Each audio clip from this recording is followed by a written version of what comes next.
John stood outside room 204, breathing slow. It was his first full-time teaching job. 23 years old. Fresh out of his teaching credential. Nervous. Hopeful. Underpaid. He wore his only clean shirt. Pressed it that morning with a pot of hot water and a towel. His shoes were worn, his bag second-hand, his smile genuine. But the moment he stepped into the teacher's lounge, he felt it. The glances. The smirks. The way someone said, "Wait, this is the new English teacher?" Then whispered to another, with that accent. John had grown up in another country, but he'd studied here. Worked night shifts to pay for classes. Read American novels under flickering streetlights. Practiced speech drills in front of broken mirrors. But his accent still clung. Not thick. Not sloppy.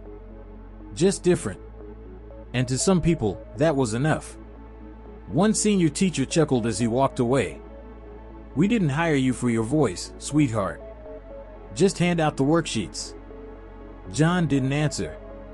He just walked into room 204 and greeted his class of 30 kids. Some loud, some angry, some completely done with the system. Most of them looked like him. Talked like him. Came from where he came from. He saw himself in their silence. Their sarcasm. Their questions. And that first day, he didn't hand out worksheets. He handed out truth.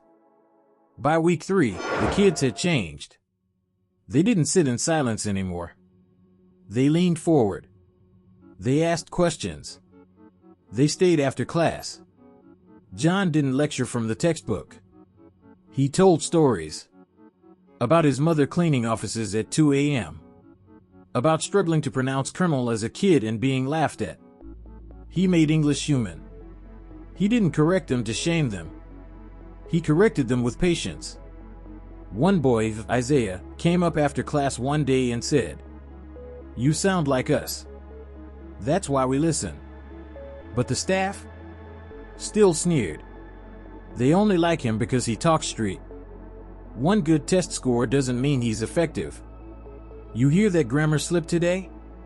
They didn't know Isaiah had never passed English before. Didn't care that May had finally spoken in class for the first time in 2 years. Didn't notice John spent his breaks buying kids snacks so they could focus. One teacher even told the principal he should teach ELL, not honors. But John, he stayed late. He stayed quiet. He stayed kind. Because he knew who he was teaching. And he knew why. It happened on parent-teacher night. The lounge was full of coffee cups and cold glances. John sat alone.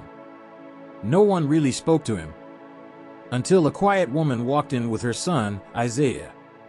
She looked around, then raised her voice. "Excuse me, is Mr. John here?" John stood. She walked up and hugged him. Tears in her eyes. Then she turned to the other teachers.